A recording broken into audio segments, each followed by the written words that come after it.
Curiously receives a daily glass of wine, lovingly prepared by his devoted fiancée. Doctors said his paralysis was permanent, but when the 9-year-old daughter of his new housekeeper quietly watches from the kitchen, she whispers something that makes his blood run cold. The afternoon sun poured like liquid honey through the living room's panoramic window, painting the polished mahogany furniture and the soft leather of his wheelchair with a tranquil golden glow. To Arthur, that glow was a silent mockery, a reminder of days when his own legs carried him through sun-drenched gardens, along mountain trails, and through the bustling city streets he had helped build. Now, for 6 months, his world had been confined to the reach of his hands. Classical music, a soft Chopin nocturne floated in the air, mingling with the complex aroma of an expensive Bordeaux that filled the glass in his hand. It was his Sunday ritual, a piece carefully orchestrated by Isabella, his fiancée, the woman who had become the axis of his fractured universe. He watched her now, her silhouette moving with a grace that made him hold his breath, arranging a vase of white lilies on the grand piano. Her every gesture was a promise of care, of unwavering devotion. Since the accident, that terrible fall the doctors insisted had left permanent damage to his spine, Isabella had been his safe harbor. She managed his medications, coordinated his physical therapy sessions, and most importantly, filled the crushing silence of his new life with a tenderness he believed was his only salvation. Her love was the balm for the invisible wound that ached more than any physical injury, the wound of his vulnerability. He, a man who had always commanded his own destiny, now depended on her for the simplest tasks, and she never made him feel diminished. On the contrary, her care was so complete, so omnipresent, that he felt enveloped in a cocoon of protective love. The wine, for instance, was her idea. "It's medicinal, my love," she always said, her voice as velvety as the liquid itself. "To relax your nerves and help with recovery." He trusted her blindly, with the desperate faith of a man who had no other choice. His attention was diverted by a subtle movement near the kitchen door. It was Lena, the 9-year-old daughter of Maria, the new housekeeper. The girl stood there, her large brown eyes fixed on him, her small body partially hidden by the doorframe. She had been a silent presence in the house for the past few weeks, always observing everything with an unusual seriousness for her age. Arthur offered her a friendly smile, a gesture that usually made her smile back and then hide. But today, she didn't hide. Instead, she took a hesitant step into the room, her bare feet barely making a sound on the Persian rug. She put a finger to her lips, a clear sign for him to be quiet, and approached his wheelchair. Isabella remained with her back to them, absorbed in her task with the flowers. The girl leaned close to his ear, her breath smelling faintly of cookies. What she whispered next was not a childish secret, but a sentence that made the afternoon warmth dissipate and a chilling cold crawl up his spine, freezing his blood. "Uncle Arthur," her little voice trembled, almost inaudible.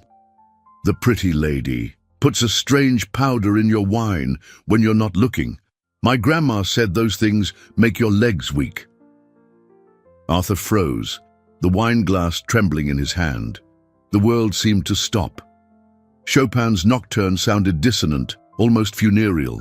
He looked at the child's serious face, searching for any sign of playfulness, of fantasy. There was none, only a deep, honest concern.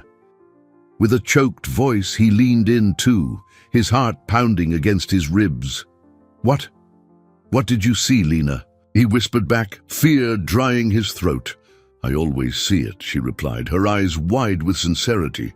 She gets a small vial hidden behind the flower canisters. She looks all around, opens the vial, and pours a little bit into your glass. Then she puts everything away real fast. She's been doing it for many weeks, Uncle Arthur. Every time she prepares your special wine. Every word from the girl was a nail being hammered into the foundation of his trust, into the sanctuary of love he believed he had found. The image of Isabella, his angel, moving furtively in the kitchen, transformed into something dark and terrifying in his mind. He looked at the woman by the piano, who now turned to him with a radiant smile, completely oblivious to the bomb that had just exploded in his world. That smile, which once warmed him, now seemed like a mask, hiding an abyss of intentions he couldn't, and perhaps didn't want to, comprehend. Isabella's smile was a work of art, a perfect composition of warmth and loving concern that now, to Arthur, seemed an elaborate facade, a porcelain mask hiding a monstrous truth. He felt Lena's small body stiffen beside him, as if the girl sensed the change in the atmosphere, the sudden drop in emotional temperature in the room. With an effort that cost him every ounce of self-control, Arthur forced a smile back at his fiancée. His mind screamed a chorus of denial, panic, and acute pain of betrayal. Whose little powder, weak legs. The child's words echoed, colliding with months of memories of care and affection. It couldn't be true. It was a child's fertile imagination, a bizarre fantasy. But her eyes. Lena's eyes didn't lie. He needed to get her out of there before Isabella noticed their secret conversation. He placed his hand on the girl's head, a paternal gesture. "Thanks for the secret, little one," he whispered, his voice surprisingly steady. "Now go play in the kitchen, okay? Before your mom misses you." Lena nodded, giving him one last worried look before scurrying back to the safety of the kitchen, disappearing as silently as she had appeared. Alone again with Isabella and the potential poison in his glass, Arthur felt cornered. Every sip he had ever taken of that medicinal wine now burned in his memory like acid. Was this why his recovery had stalled? Why the sensation in his legs, which the physical therapists initially hoped would return, never progressed? The idea was so vile, so unbelievable, that part of him wanted to laugh at his own paranoia. Isabella, his Isabella, the woman who bathed, him who read to him until he fell asleep, who cried with him on his darkest nights, she couldn't be capable of such cruelty. But the determination that had made him a millionaire wouldn't allow him to simply ignore the doubt. The seed was planted, and he needed to know if it would take root or die. He needed to see with his own eyes.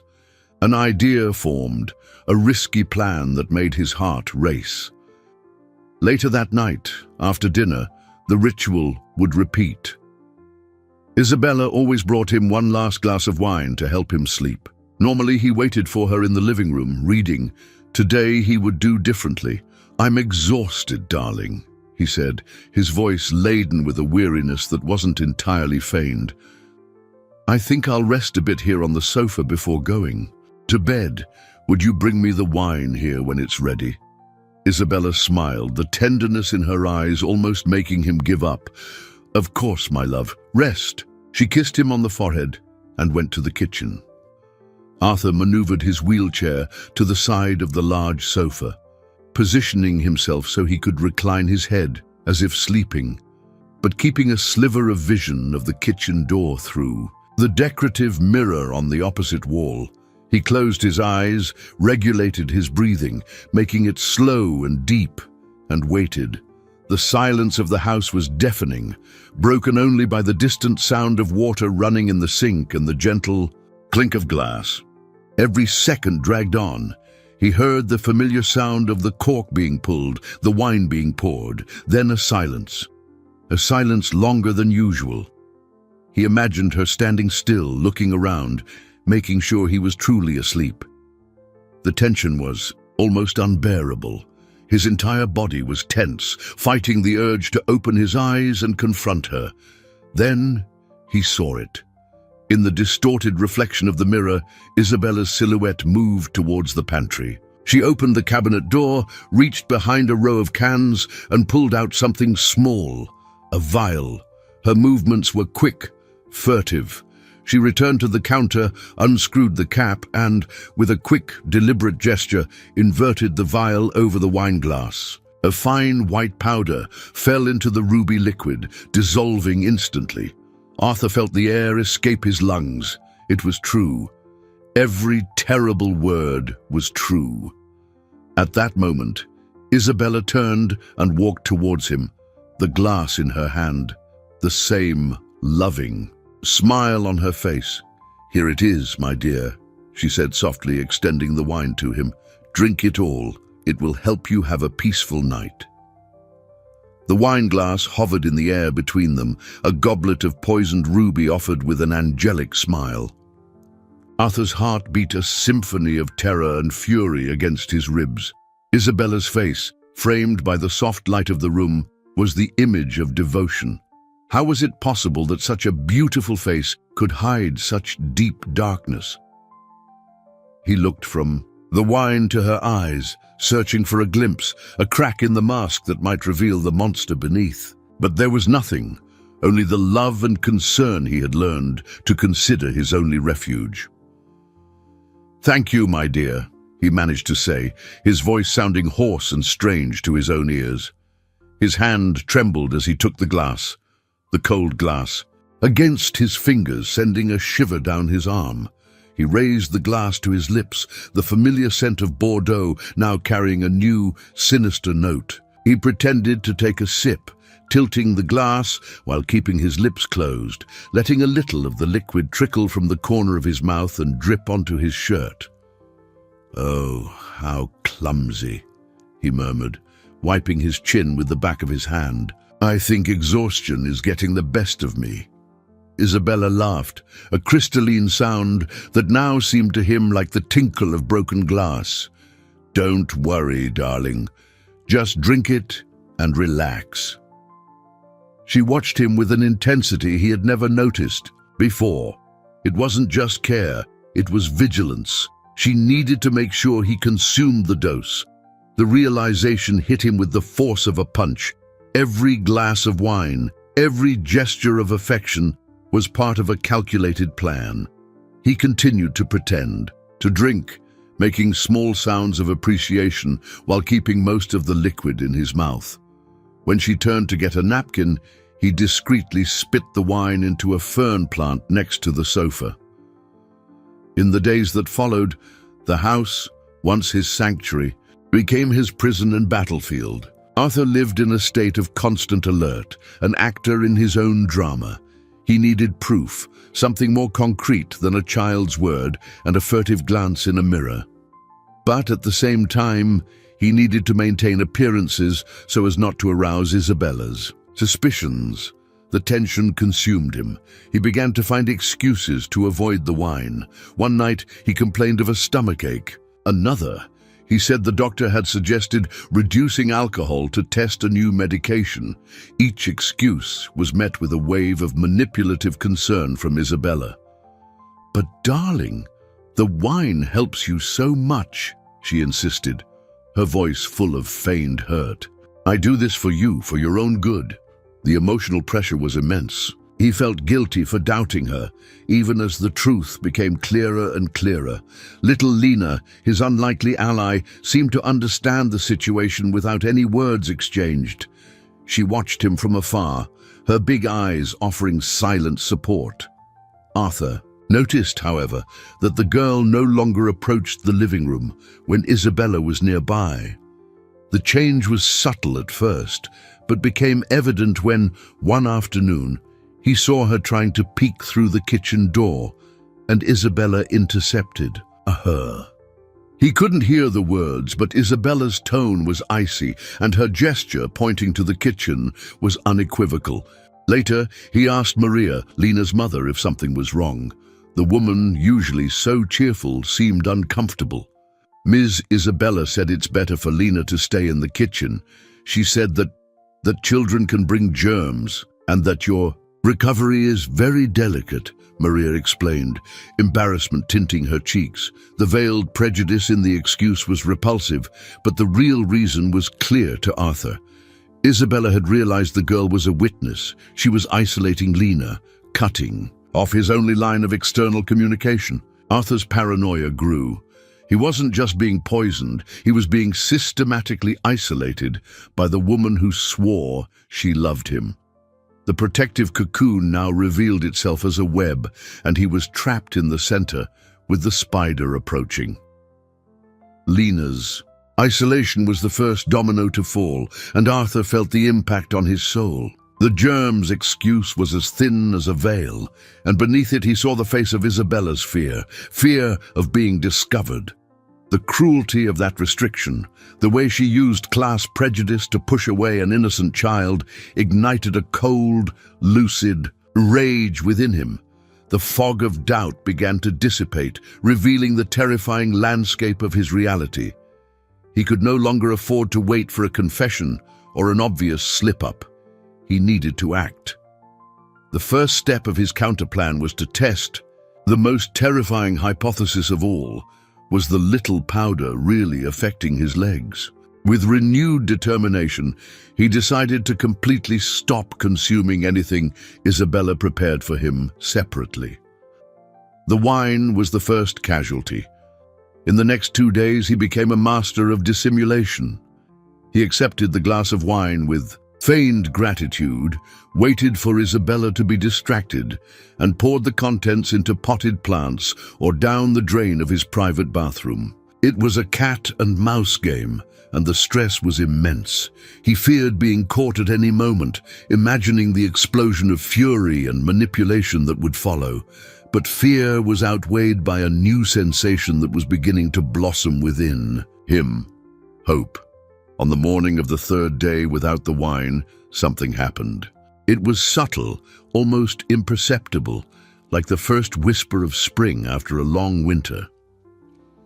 As he did his morning exercises in his chair, stretching his muscles as the physical therapist had taught him, he felt it.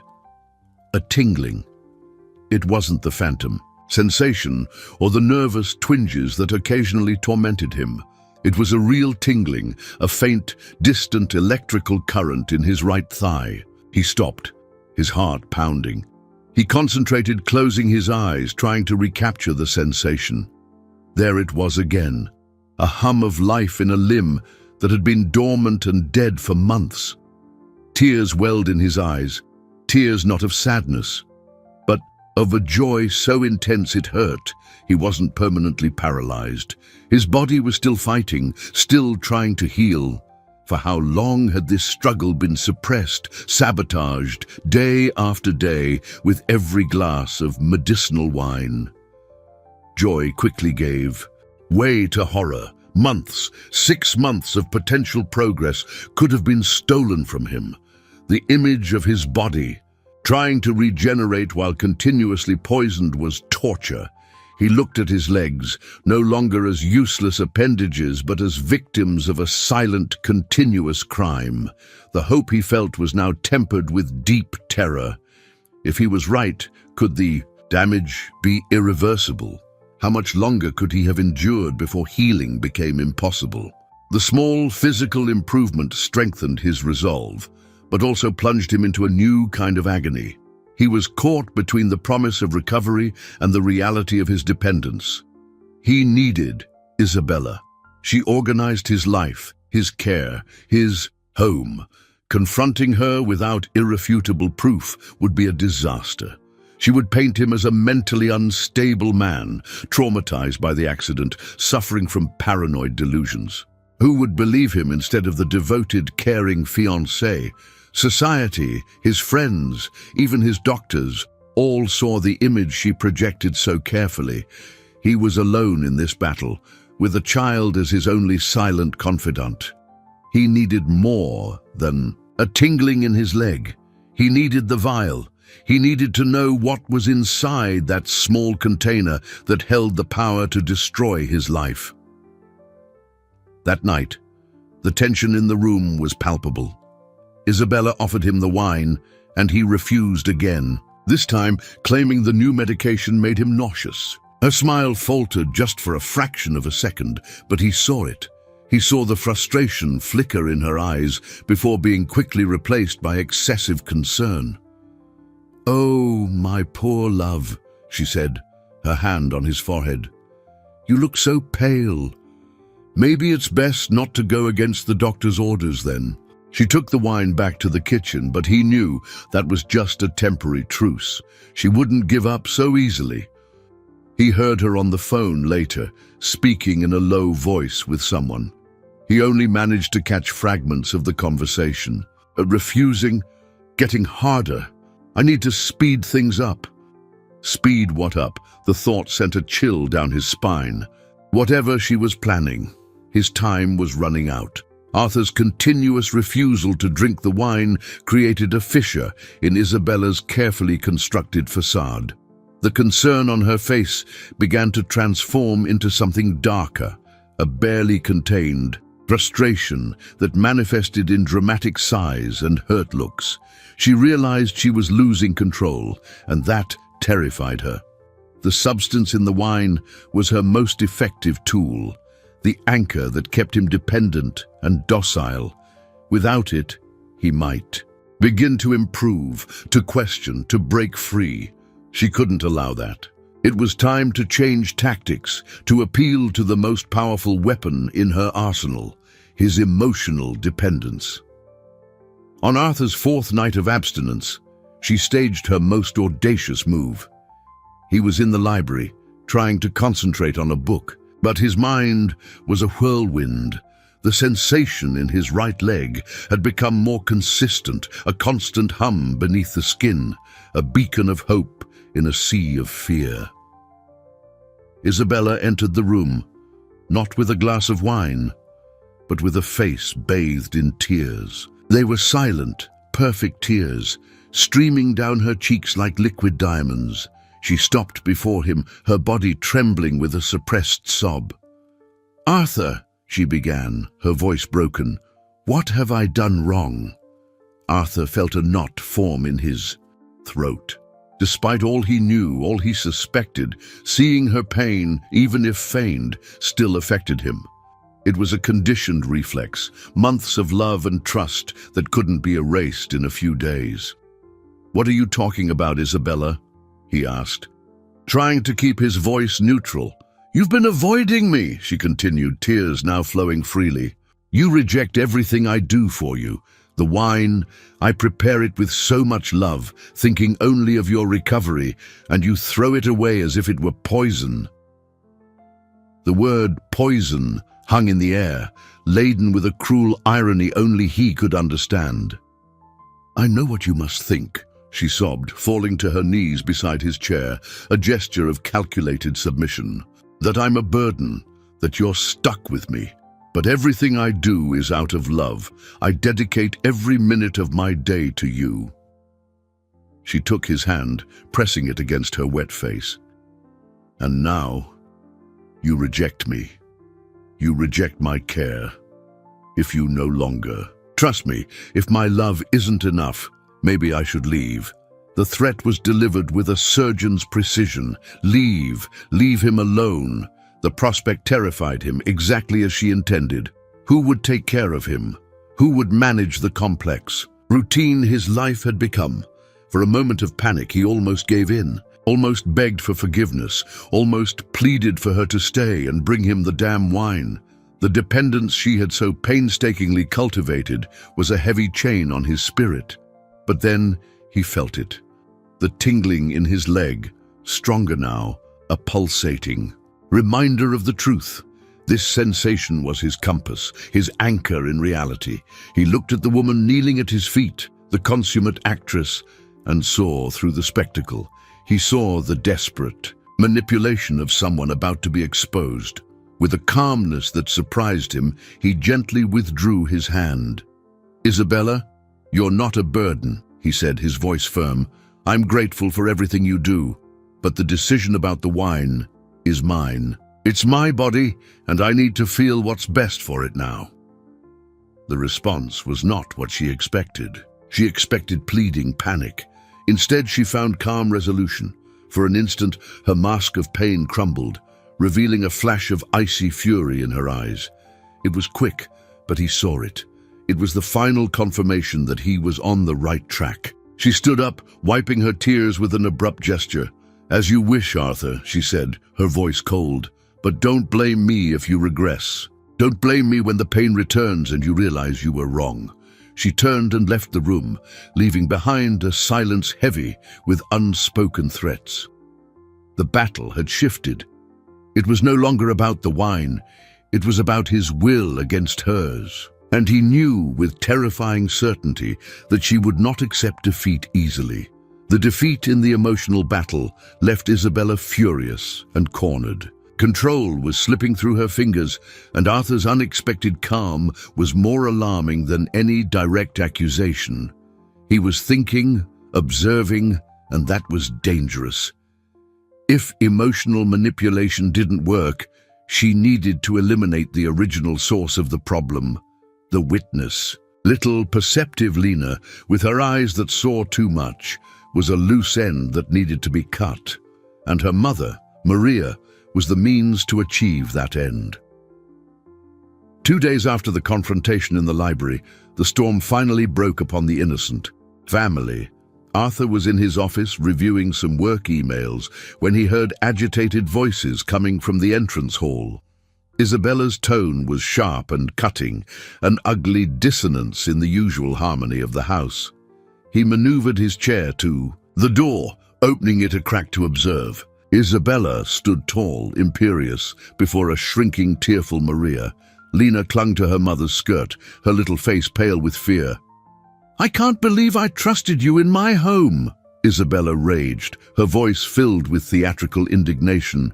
"My diamond brooch. The brooch my grandmother gave me. It disappeared from my dresser this morning and you were the only one who cleaned my room," Maria sobbed, shaking her head in denial. "I didn't take anything, Miss Isabella. I swear on my daughter.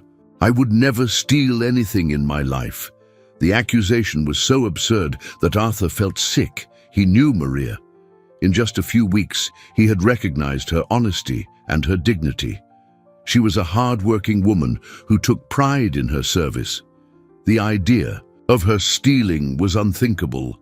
It was a setup, a cruel and transparent lie orchestrated by Isabella to get rid of them.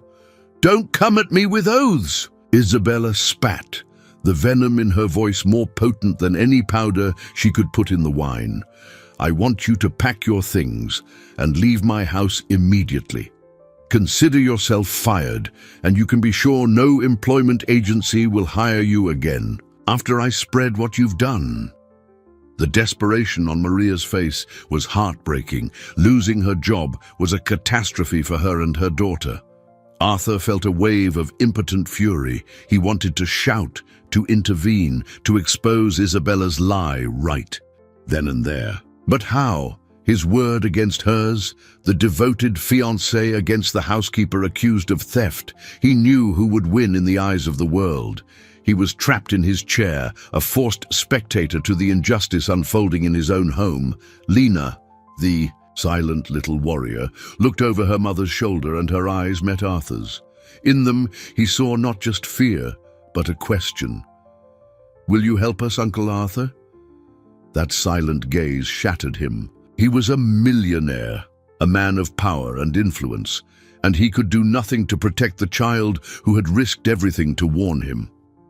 Isabella noticed the exchanged glance between them, and her face twisted into a mask of malignant triumph.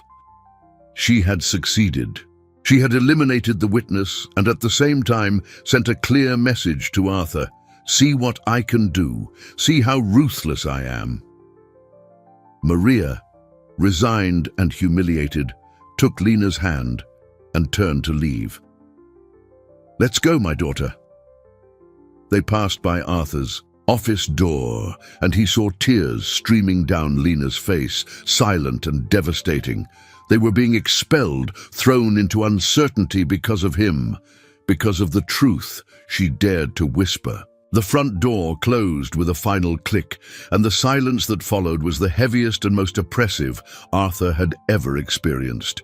He was truly alone now, and Isabella's cruelty, once a dark suspicion, was now a brutal, undeniable certainty. The web wasn't just trapping him, it was destroying innocent lives around him.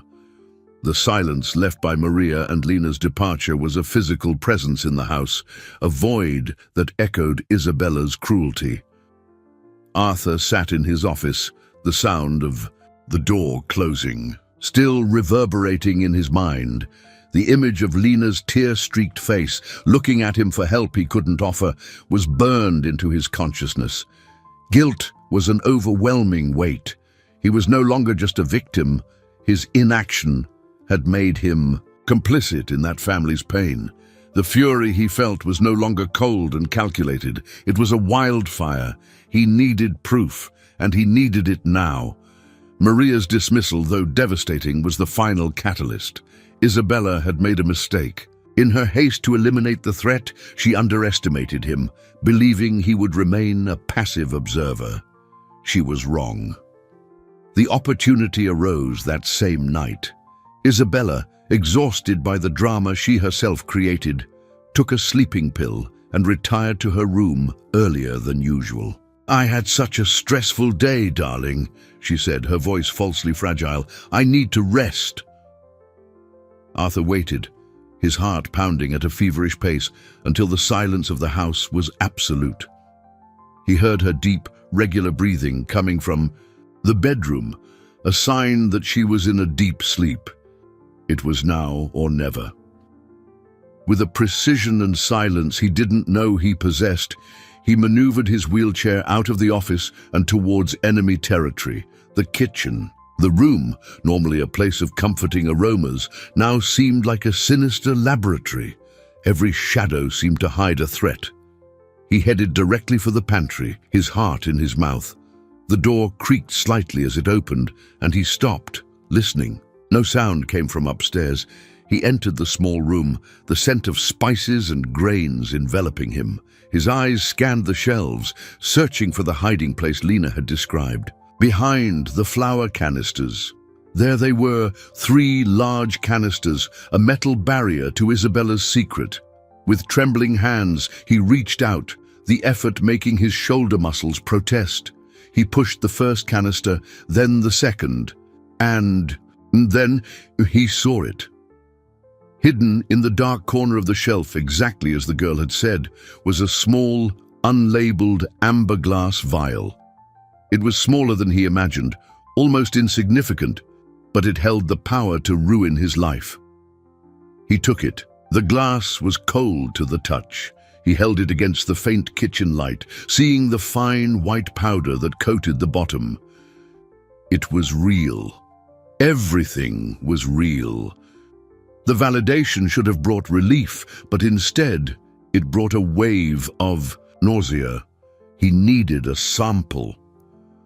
Opening the cabinet under the sink, he found a small zip-top plastic bag, the kind used for sandwiches.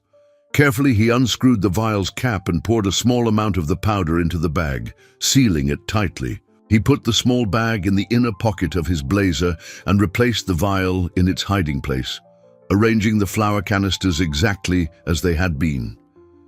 He left the pantry, closing the door with the same care. It was done. He had the proof in his possession, but as he turned to leave the kitchen, his gaze fell on something in the small trash can next to the counter. A crumpled piece of paper, carelessly tossed there. Driven by an instinct he couldn't explain, he leaned down and picked it up. He unfolded the paper with hesitant fingers. It wasn't a receipt or a grocery list. It was a prescription. A prescription from a veterinary clinic across the state. The name of the medication was printed in clear letters, xylazine hydrochloride. Below it, the instructions for use: muscle relaxant and sedative for large animals. Use with extreme caution. Arthur's blood ran cold. Veterinarian, large animals. He was being poisoned with a tranquilizer for horses. The revelation was so shocking, so grotesque, that he felt the air leave his lungs. It wasn't just sabotage, it was an act of dehumanization. In her eyes, he was no different from an animal, to be tamed and controlled. The wine glass, the love, the care, it was all a lie built on a pillar of unimaginable cruelty. The turning point was no longer mere suspicion. It was a brutal scientific certainty. The war had truly begun. The crumpled prescription was more devastating than the vial itself. The word veterinary burned in his mind, a mark of humiliation and horror. Arthur returned to his office, the paper and the powder sample guarded as if they were relics from a tomb. The adrenaline of discovery gave way to a deep chill, a desolate clarity. He looked at his own legs, inert on the wheelchair's footrests, and saw them in a new light. They were not merely victims of an accident, but of continuous, deliberate aggression, with a substance intended to subdue beasts. The rage he felt was so intense, it left him breathless, but it was a focused rage, sharp as a scalpel. The time for pain and disbelief had passed. Now it was time for strategy. His first phone call the next morning was not to the police, but to David Chen, his lawyer and the only friend he trusted implicitly. David was a methodical and discreet man whose loyalty had been forged in decades of corporate battles alongside Arthur. "David, I need you. Urgent. Come to my house, but enter through the back door. Don't let Isabella see you." Arthur's voice was a tense whisper on the phone. An hour later, David sat across from him in the office, his face a mask of concern. As Arthur told the whole story, from Lena's whisper to the discovery in the trash can, he placed the small bag with the powder and the prescription on the table. David listened in silence, his dark eyes narrowing with each new revelation. When Arthur finished, the lawyer picked up the prescription with his fingertips, as if handling toxic waste. "Xylazine," David murmured, pulling out his cell phone and searching the term. "Right. Used in horses and cattle for sedation. In humans, it can cause respiratory depression, bradycardia, hypertension, and, with prolonged use, neurological damage and severe muscle atrophy." Each word was a nail in the coffin of Arthur's hope for a simple recovery. "The damage, is it reversible?" Arthur asked, his voice almost failing. David looked at him, the compassion on his face in stark contrast to his professional demeanor. "It depends on the dosage and duration of exposure, Arthur. We need to get this sample to a lab immediately, and we need to find a trusted neurologist, someone outside Isabella's medical circle, to evaluate you secretly." While David articulated the action plan, Arthur's mind turned to Isabella. She wasn't just preventing his recovery, she was actively causing damage, possibly permanent. And why? Money was the obvious answer, but it seemed too simplistic. There was something more, a deeper cruelty in her actions. He remembered the urgency in her voice on the phone. "I need to speed things up." Speed what up? The wedding! The idea hit him with sudden clarity. That same afternoon, as if reading his thoughts, Isabella entered the office with a pile of bridal magazines and a radiant smile, the feigned indignation of Maria's dismissal completely forgotten. "My love, I was thinking, with all this stress, I think we need something happy to focus on," she said, her voice melodious. "I think we should set a date for our wedding. Blessed unions help with healing, you know? A celebration of our love will give us strength. How about next month?" The proposal, which should have been a joyful moment, sounded like a sentence. Marrying her now seemed like an alliance with his own destroyer. He needed time, but refusing openly would raise suspicions. "That's a wonderful idea, darling," he said, forcing an enthusiasm that churned his stomach. "But a month? That's so fast. We'll barely have time to plan." "Don't worry about a thing," she interrupted, stroking his hair. "I'll take care of everything. I just need you to sign some papers with the lawyers, routine prenuptial things, to merge our assets. That way, we'll be a unit in everything, health and finances." The mention of finances was the click he needed. David had already told him about the prenuptial agreement Isabella had proposed, a document that, in the event of Arthur's permanent incapacity, would give her total control of his fortune. At the time, it had seemed like a gesture of commitment. Now it was clearly the motive. She was accelerating the wedding to consolidate her financial control before he could recover or discover the truth. Her plan wasn't just to keep him sick. It was to ensure he stayed sick forever, turning him into her personal, perpetual ATM. Isabella's urgency to formalize the union was the final alarm. The marriage wasn't a celebration of love, but the final stage of her hostile takeover, not of a company, but of his life. While she hummed around the house, making guest lists and flipping through flower catalogs, Arthur and David worked in the shadows, mounting a silent counter-offensive. The first piece of the puzzle arrived from the lab where David had sent the powder sample. The analysis was swift and conclusive. The substance was, indeed, high-purity xylazine hydrochloride, consistent with veterinary use. But the report contained an even more sinister detail. The sample also contains traces of a beta-blocker agent, commonly used to treat cardiac arrhythmias. David read over the phone, his voice grim. The combination is dangerous. Xylazine lowers blood pressure and heart rate, while the beta blocker can exacerbate these effects. Whoever is doing this isn't just trying to immobilize you, Arthur. They're playing with your life. The news fell on Arthur like a concrete slab. The sabotage was deeper and more dangerous than he imagined. Each glass of wine was not just an obstacle to his mobility, but a calculated risk to his heart. The second piece came from a private investigator David hired, a grizzled, discreet ex-cop named Frank. Frank's task was simple: unearth everything he could about Isabella Rossi's past. The initial results were superficial: a modest childhood, a few jobs in art galleries, a social circle that skirted high society. But Frank was good at digging deeper. He discovered something not in any public record: a trail of relationships that ended in eerily similar ways. She had 2 previous engagements, Frank reported to Arthur and David in another secret meeting in the office. Both with very wealthy men. The first, a real estate magnate, suffered a severe skiing accident. He survived, but developed unexpected neurological complications during recovery. He became permanently dependent on full-time care.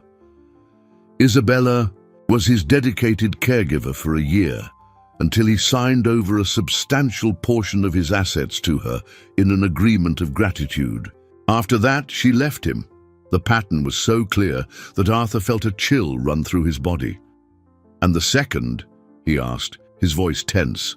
"The second was an oil fortune heir," Frank continued. "He had a car accident, head injuries, same story.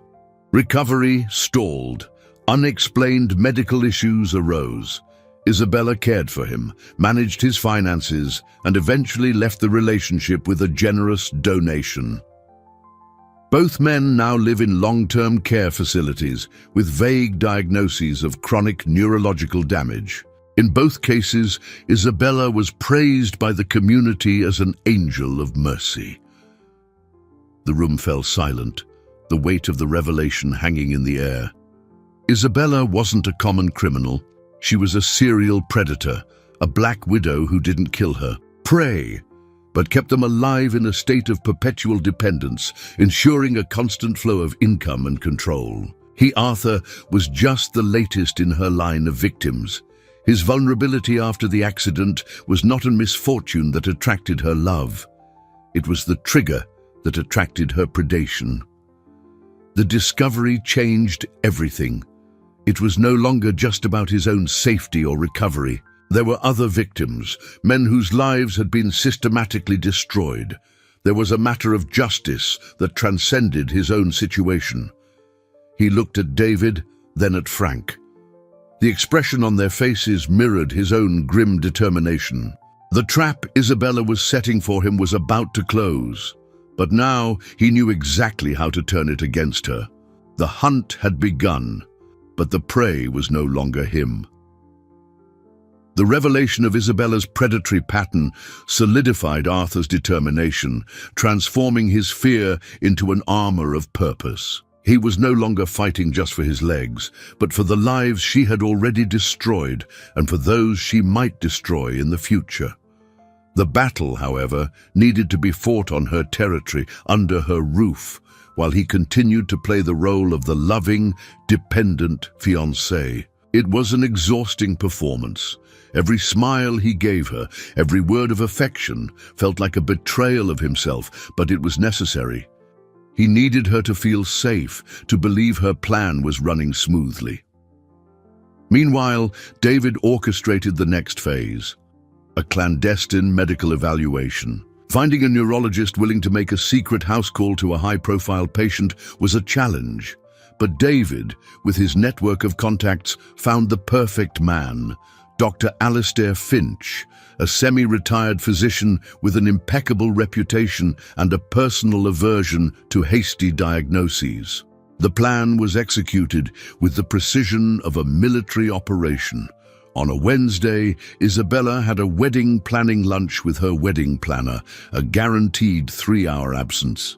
Frank, the investigator, would stand guard outside on the street, ready to alert them to any unexpected return. Punctually at noon, Dr. Finch, a short, energetic man with piercing eyes, arrived through the back door, carrying a worn leather briefcase.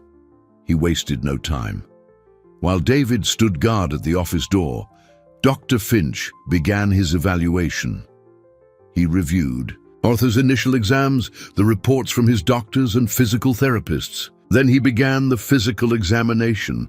He tested his reflexes, used needles and tuning forks to measure sensitivity in his legs, and had him try to move his muscles against the resistance of his hands. Arthur, who had grown accustomed to the numbness, was surprised by the doctor's intensity and focus. "The initial damage to your spine was significant, no doubt," Dr. Finch said, his face serious, "but the lack of any nerve regeneration, that's atypical. Given your age, general health, and the type of physical therapy you described, I would expect to see some sensory return, however small." Then Dr. Finch took the lab report David had given him, analyzing the composition of the substance found. His eyes widened slightly. "Xylazine and a beta blocker," he murmured, more to himself. "My God." He looked at Arthur, and for the first time, there was a shadow of alarm on his calm face. "Mr. Belmont, xylazine is a potent central nervous system depressant. With continuous use, it not only prevents the regeneration of peripheral nerves, but can, in fact, cause progressive damage. It essentially shuts down the signals your brain sends to your legs, and the C nerves without stimulation begin to atrophy." Arthur felt a chill run through his body. "Progressive damage? What does that mean, Doctor?" Dr. Finch hesitated, choosing his words carefully. "It means that every dose you took not only kept you paralyzed, but actively worsened your condition. Every glass of wine diminished your chances of a full recovery." The hope that had been growing in Arthur in recent weeks suffered a brutal blow. It wasn't just a matter of stopping the poison to start healing. The poison had already left its scars. "How long has this been going on?" the doctor asked. 6 months, Arthur replied, his voice empty. Dr. Finch closed his eyes for a moment, processing the information. 6 months. The optimal window for nerve regeneration is critical, I won't lie to you. The path to recovery will be much longer and harder than it should have been. Every day this continues, the possibility of permanent damage increases exponentially. The truth was a double-edged sword. On one hand, it confirmed Isabella's malice on a scale he could barely comprehend. On the other, it robbed him of the certainty of a happy ending. Recovery was no longer a guarantee, but an arduous battle against time and the damage already done. His paralysis was no longer a static condition, but an active deterioration. Isabella wasn't just keeping him in a cage, she was, slowly and methodically, throwing away the key. Dr. Finch's evaluation left Arthur in a state of desolation. The hope of a full recovery, which had been his beacon, now seemed like a distant flickering light. The urgency of his situation became visceral. Every hour he spent under the same roof as Isabella was an hour his chance to walk again diminished. Rage gave way to a cold despair. He needed something more, incontestable proof of her intent, something no skilled lawyer could distort. He needed a confession, and in a stroke of luck or fate, the opportunity to obtain it came from the most improbable source. A few days after Dr. Finch's visit, Arthur received an email. The sender's address was unknown, and the subject was simply, "For the uncle at the big house." His heart leapt. He opened the email. The message was short, written with the typing errors of someone unfamiliar with technology. It was from Maria. "Mr. Arthur, I'm sorry to bother you. I know I shouldn't, but my Lena won't stop crying. She says the pretty lady is mean and that she's going to hurt you. She's very scared. She said she needs to tell you something she heard. She doesn't want to talk on the phone. She's afraid the lady will hear. I don't know what to do. I just pray you are well." The email was a lifeboat in an ocean of uncertainty. Lena had heard something important. Arthur replied immediately, using a secure email David had created for him. He instructed Maria to meet him the next day at a small public park several miles from his home. The plan was risky. He would have to invent an excuse to go out alone for several hours, something he hadn't done in months. The solution came in the form of a follow-up appointment with his original orthopedist, one Isabella had scheduled and remembered. He would say he needed some time alone to process the news, and that he would dismiss the driver to be picked up by a friend, David. Isabella, seeing him follow a routine she had established, probably wouldn't suspect. The lie worked. She seemed pleased that he was being proactive with his health and kissed him on the cheek as he left. "Be strong, my love," she said. At the park, David waited at a discreet distance, while Arthur maneuvered his chair to an isolated bench under the shade of a large oak tree. Soon he saw Maria and Lena approaching, both looking nervous and out of place. Lena, upon seeing him, ran towards him. "Uncle Arthur!" she exclaimed, her voice full of relief. She stopped beside his chair, her eyes wide and serious. "I need to tell you. Before we left, I heard her on the phone with a friend." The girl took a deep breath as if gathering all her courage. She was laughing. She said, "He's getting suspicious. I think I'll have to speed up the process." The friend asked what she was going to do, and she said, "I'll increase the dose after the wedding. Just a little bit more in the celebration wine. Enough to make sure he never suspects and never fully recovers. He'll be mine forever." Every word from the child was a hammer blow, forging the last piece of Arthur's armor, the clear and premeditated intent to cause permanent harm. "Lena, you are the bravest girl I have ever known," Arthur said, his voice choked with emotion. "But people might not believe you. They might say you're just a child." Lena's face filled with fierce determination. "But I can prove it," she said, pulling something from the pocket of her little jacket. It was an old cell phone, an ancient model with a scratched screen. "My grandma taught me how to record things. When I heard her talking, I hid behind the curtain and recorded everything." She pressed a button, and Isabella's voice, crisp and cruel, filled the silent air of the park, repeating the same horrible words Lena had just quoted. The recording was the silver bullet, the irrefutable proof that would destroy Isabella's facade forever. Arthur looked at the girl, whose innocent eyes had seen a truth that all the adults around him had ignored. She hadn't just warned him, she had armed him for the final battle. The recording on Lena's cell phone was the piece that completed the puzzle. It was Isabella's voice, stripped of all her false sweetness, revealing the cold, calculating core of her intentions. Arthur. David and Frank listened to the recording several times in the office, the sound of her laughter echoing in the room like an omen. The confession was clear. Increase the dose. Ensure he never recovered. Have him forever. It was definitive.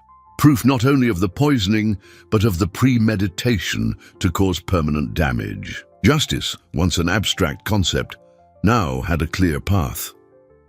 David immediately contacted a detective he trusted in the police department, a man known for his integrity, and handed over a complete dossier. The lab report, the private investigators, findings, Dr. Finch's testimony, and the crown jewel, Lina's recording. The detective assured them a warrant would be obtained, but they needed the perfect moment to act, to catch her red-handed. The perfect moment would be the night before the wedding. Isabella was planning an intimate pre-wedding celebration, just for the two of them. It would be, she had said, a night to reaffirm their vows and toast to the future. Arthur knew this would be the night she administered the increased dose, the coup de grace to his mobility. The plan was drawn with surgical precision. The police would be on standby, hidden outside the property, waiting for David's signal. Frank would be monitoring communications, and Arthur, the main actor, would have to perform the role of his life. The days leading up to the confrontation were the longest and most tense of Arthur's life. He lived in a state of duality, smiling at the woman who planned his ruin, discussing floral details while his mind replayed the script of the decisive night. Finally, the night arrived. The living room was decorated with candles and white roses, a scene of idyllic romance that concealed a rotten truth. Isabella was stunning in a silver silk dress, her face shining with triumph. She believed she had won. She believed that in less than 24 hours, control over Arthur's fortune and life would be absolute. "To us, my love," she said, entering the room with 2 crystal glasses and the bottle of special Bordeaux. "To our forever." Arthur watched her every move. She placed the glasses on the coffee table, poured the wine, and then, with a smile, said, "I'll go get some canapes I prepared. Such a special toast deserves a perfect accompaniment." She went to the kitchen. Arthur knew what she was going to do. His heart pounded wildly, but his face remained calm. It was the final performance. He heard the subtle sound of the pantry door opening and closing. She returned, the smile still in place, and picked up the glass meant for him. "Here you are, darling. Drink. Tonight marks the beginning of our new life together." She extended the glass to him, the dark, glistening liquid looking more ominous than ever. It was the moment. With the hand that wasn't trembling, Arthur took his cell phone from his pocket and dialed David's number, leaving the call active. He looked into Isabella's eyes, dropping all pretense. "Before we toast, Isabella," he said, his voice cold and firm, "there's something you need to hear." He turned up the volume on his phone and pressed play. Her voice, cruel and mocking, filled the silence of the room. "I'll increase the dose after the wedding. Enough to make sure he never suspects and never fully recovers." Isabella's smile froze. Her face went through a rapid succession of emotions: confusion, denial, panic, and finally, pure, uncontrolled fury. The mask fell, revealing the monster beneath. "Where did you get that?" she hissed, her eyes flashing with hatred. "That proves nothing." "It proves everything, Isabella," Arthur said, his voice calm, contrasting with hers. "It proves the last 6 months. It proves why Maria was fired. It proves what's in this wine." The tension reached its peak. Desperation took over her. In a last act of madness, she lunged forward, trying to force the glass against his lips. "Drink!" she screamed, her face contorted. "You need me. Without me, you're nothing. Drink and you'll need me forever." It was at that exact moment that the living room doors burst open with a crash. 2 uniformed detectives entered, followed by David. "Isabella Rossi," said the lead detective, his voice resonating with authority, "you are under arrest for suspicion of assault, administering a harmful substance, and fraud." Isabella froze, the wineglass falling from her hand and shattering on the floor, the poisoned liquid spreading across the white rug like a dark bloodstain. The sound of breaking glass was the final sound of her world of lies falling apart. The shattering of the wineglass marked the end of a nightmare and the beginning of a long, arduous journey back to the light. As the detectives read Isabella her rights, her face now a mask of shock and mute hatred, Arthur felt a wave of relief so profound it left him breathless. The air in the room, once heavy with deceit and threat, suddenly felt lighter, cleaner. Isabella's arrest was swift and efficient.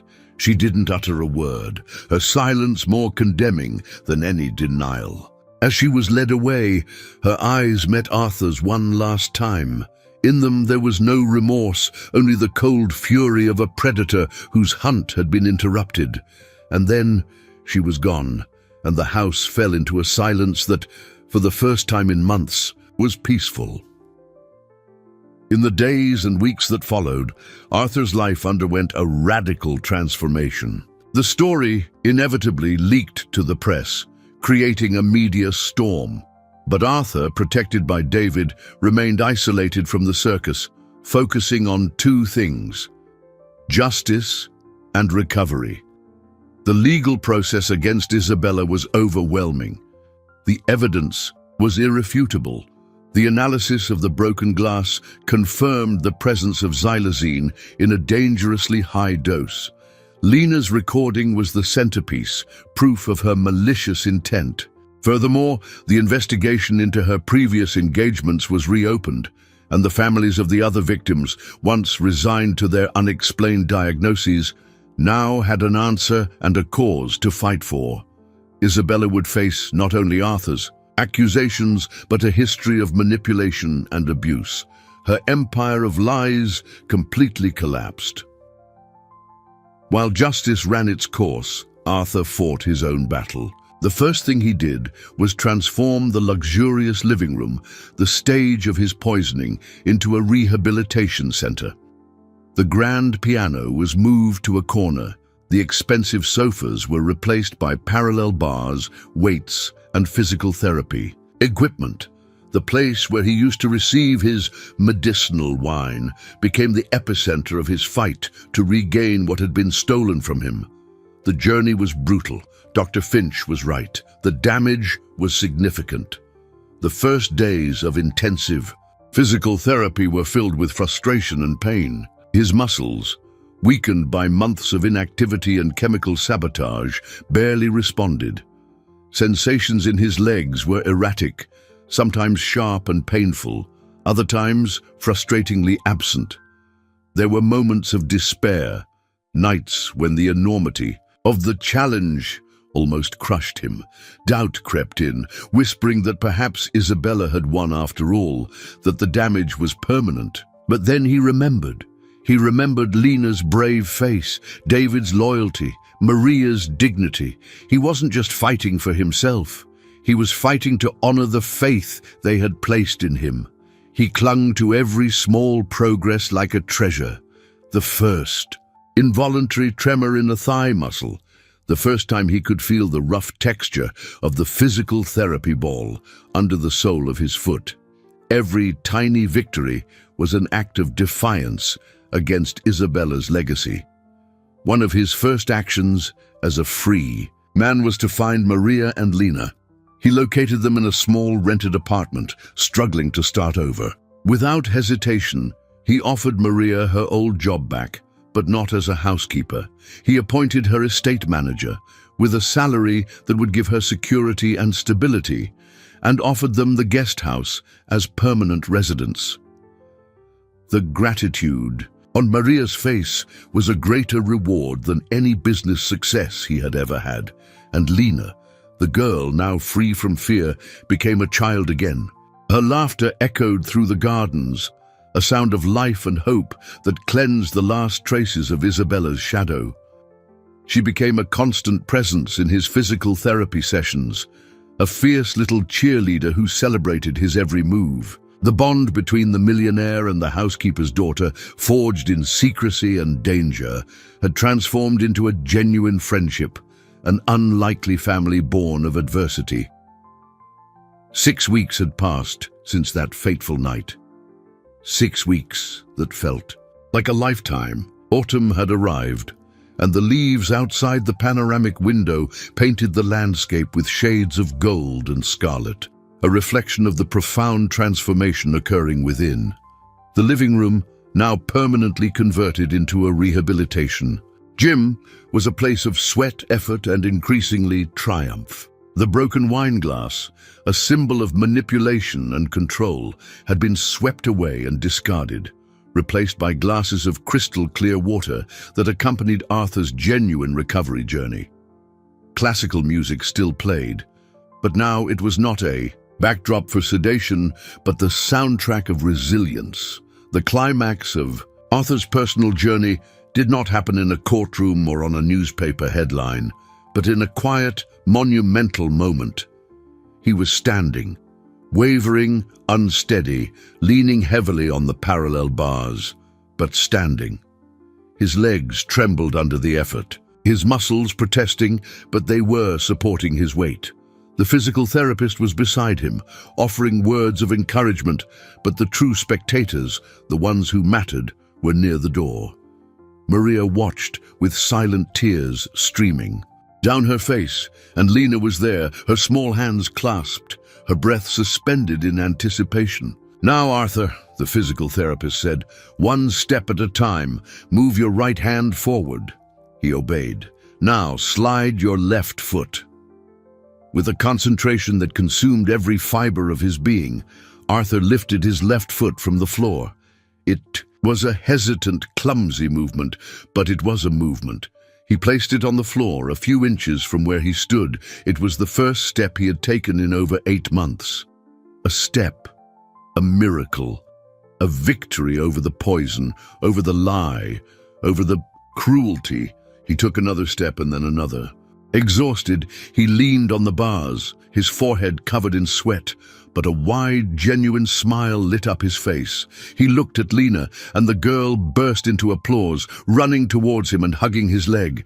"You did it, Uncle Arthur! You did it!" He reached out and stroked her hair, his heart overflowing with a gratitude so immense it was almost painful. In that moment, Arthur understood the true nature of strength. It was not in controlling others, nor in accumulating wealth.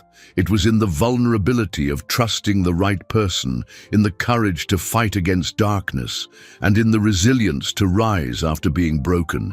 He had learned that true love never uses dependence as a tool of control, but rather empowers and uplifts. He discovered that his greatest weakness, his tendency to trust blindly, almost destroyed him, but that his greatest strength came from the trust he placed in the honest observation of a child. The journey ahead was still long. He might never regain the agility he once took for granted, but he was standing. And with every step he took, he moved further away from Isabella's shadow and walked towards a future he would build himself, one step at a time. The property, where silent manipulation once reigned, now resonated with the sounds of physical therapy, genuine laughter, and the deep connection of an unlikely family. Arthur Belmont, the millionaire confined to a wheelchair, had found his salvation not in an expensive Bordeaux or in calculated care, but in the whispered truth of a brave little girl. And that truth, pure and simple, set him free. He looked out the window at the afternoon sun, the same golden sun from that fateful Sunday. But now, it was no longer a mockery. It was a promise. The promise of new days, of new walks, and the unwavering certainty that sometimes the most important observations come from the purest and most innocent eyes.